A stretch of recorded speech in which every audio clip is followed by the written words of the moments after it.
নমস্কার বন্ধুরা, আজকে আবারও চলে এসেছি রান্নাঘরে। তো আজকেরও আমি নিয়ে এসেছি এখানে শুটকি মাছ, কাগজি শুটকি।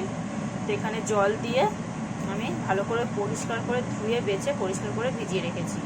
ঠিক 2 মিনিট আগে ভিজিয়েছি, ভিডিও শুরু করার আগেই ভিজিয়েছি আমি। তো কাগজি চুনোটা দিয়ে আজকে একটা জিনিস বানাবো, সেটা হচ্ছে বিটুলি। দেখুন এখানে পুঁই বিটুলি আছে, একদম কচি সুন্দর, কত সুন্দর ফুল ফুল। দেখুন আমি কিন্তু এরকম লম্বা লম্বা করে কেটে নিয়েছি, বেশ অনেক বড় বড় ছিল, আমি কেটে নিয়েছি। এখানে 250 গ্রাম মতো আছে, অল্প পরিমাণ, তাই আমি এখানে একটু সবজি অ্যাড করেছি। আর করতেই হবে একটু সবজি, না তো অতটা একটু হবে না, মাখা মাখা হবে না। তো এখানে দেখুন একটা বড় সাইজের টমেটো নিয়েছি, এগুলো একসাথেই আমি কেটে নিয়েছি ধুয়ে। এখানে নিয়েছি কটা সিম, আলু আর মিষ্টি কুমড়ো, সব ডুমো ডুমো করে কেটে নিয়েছি, আপনাদের পছন্দ মতো করে কেটে নিতে পারেন। এখানে নিয়েছি বেশ 1 মুঠো মতো রসুন কুচি, বেশ মোটা মোটা করে কেটেছি, ছোটো ছোটোগুলো 2 টুকরো করে কেটে দিয়েছি। আর এখানে নিয়েছি একটা বড় সাইজের পেঁয়াজ। তো চলুন সবার আগে রেসিপিটা শুরু করি। আজকে আমি বিটুলি দিয়ে শুটকি মাছের চচ্চড়ি করব। আমার বড়ের ফেভারিট খাবার পুঁই বিটুলি শুটকি মাছ দিয়ে। এখানে আজকে আমি মাছ একদমই ভাজবো না, মানে ভাজবো না বলতে ভেজে তুলে রাখবো না, একবারই ফোড়নের সাথে ভেজে নেব, নিয়ে একবারেই সব সবজি দিয়ে কষিয়ে দেবো। আমার খুব একটা সময় নেই, আর সত্যি বলতে আমার শরীরটাও খুব একটা ভালো নেই, তাই আমার একদম রান্না করতে ইচ্ছে করছিল না। তাই আমি এখানে একদম যতটা পারবো শর্টকাটে রান্না করব। তো এখানে দেখুন ফোড়নে দিয়েছি শুকনো লঙ্কা, তেজপাতা আর একটু দিচ্ছি 5 ফোড়ন।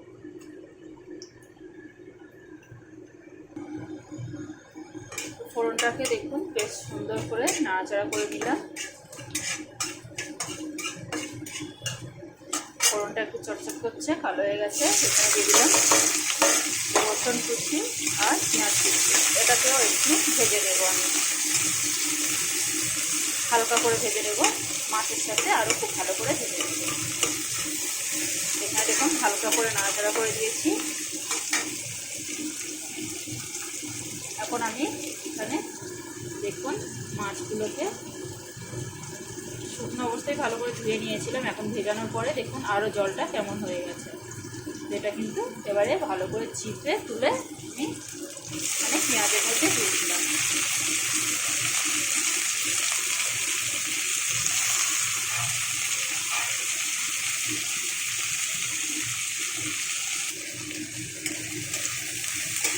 এখন আমি মাছটাকে সুন্দর করে ভেজে নেব।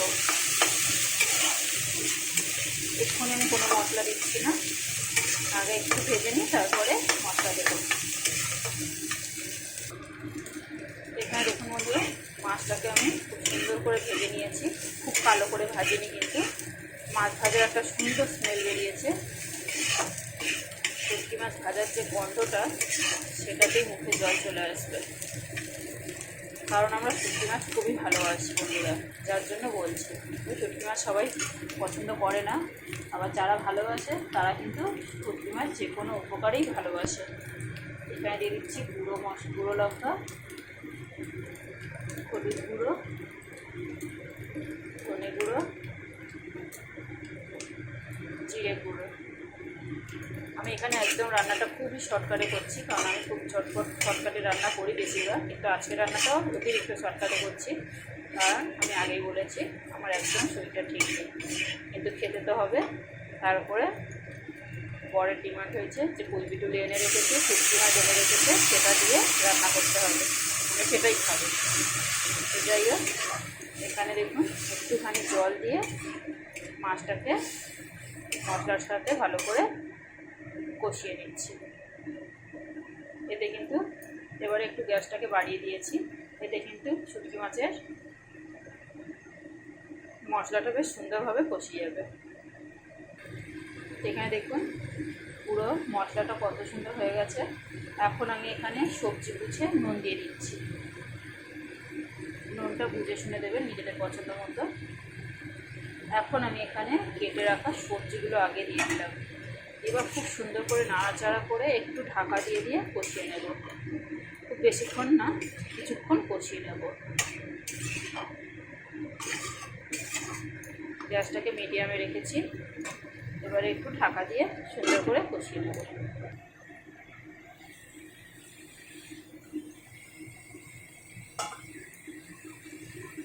এখানে দেখুন বন্ধুরা, পুরো কষানো হয়ে গেছে। আর সবজি কিন্তু একদম না ভাজলে যেরকম মানে ভাজা মনে হচ্ছে না, একদম কাঁচা সবজি দিয়ে রেডি হয়ে যাবে। জলও শুকিয়ে গেছে আর সবজি অর্ধেক সেদ্ধ হয়ে এসছে। এখন আমি এখানে পুঁই বিটুলিটা দিয়ে দেবো। পুঁই বিটুলিটা এতটাই মানে কচি যে আগে দিলে ফেটে যাবে একদম আর লটলট করবে, তাই আমি দিইনি, এটা পরে দিলাম। এবারে আর কিছু কাজ নেই, এবার ভালো করে নাড়াচাড়া করে কম আঁচে ঢাকা দিয়ে কষিয়ে নিন। আপনাদের চাইলে একটু জল দিতে পারেন, আমার যদি পরে জল লাগে তো আমি দেবো।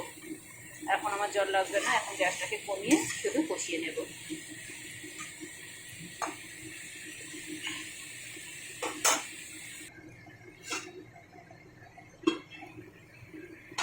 তো দেখুন বন্ধুরা, আমি কিন্তু গ্যাসটাকে মিডিয়ামে রেখে ঢাকা দিয়ে পুরো কষিয়ে নিয়েছি। মানে আমার তরকারিটা একদম কমপ্লিট।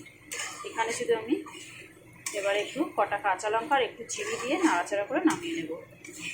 এবারে দেখুন কত সুন্দর দেখতে লাগছে, আর গন্ধ কিন্তু দারুণ বেরিয়েছে। আর বিটুলিগুলো দেখুন কেমন গ্রিন হয়ে আছে, সবুজ হয়ে আছে। এগুলো কিন্তু লাস্টে দিলে এইভাবে সুন্দর দেখতে লাগে আর ভালো লাগে, খেতেও কিন্তু দারুণ হয়। এভাবে একটু যদি বেশি ঘাঁটা চান তো একটু বেশি করে খুন্তি দিয়ে নেড়ে নেড়ে ঘেঁটে দিন। এখন আমি এখানে দিয়ে দেবো একটুখানি স্বাদ অনুযায়ী চিনি। আমি কিন্তু দেখবেন যে কোনো রেসিপিতে আমার যেটাতে দরকার পড়ে চিনি দিই। এখানে দিচ্ছি 4টে কাঁচা লঙ্কা এরকম টুকরো করে ভেঙে। ব্যাস, এবার একটু নাড়াচাড়া করে নামিয়ে নেব। আজকের রেসিপিটা কেমন লাগলো অবশ্যই একটা লাইক কমেন্ট শেয়ার করে জানাবেন। ভিডিওটা দেখার জন্য আপনাদের ধন্যবাদ বন্ধুরা। আজ তাহলে আসি, টাটা।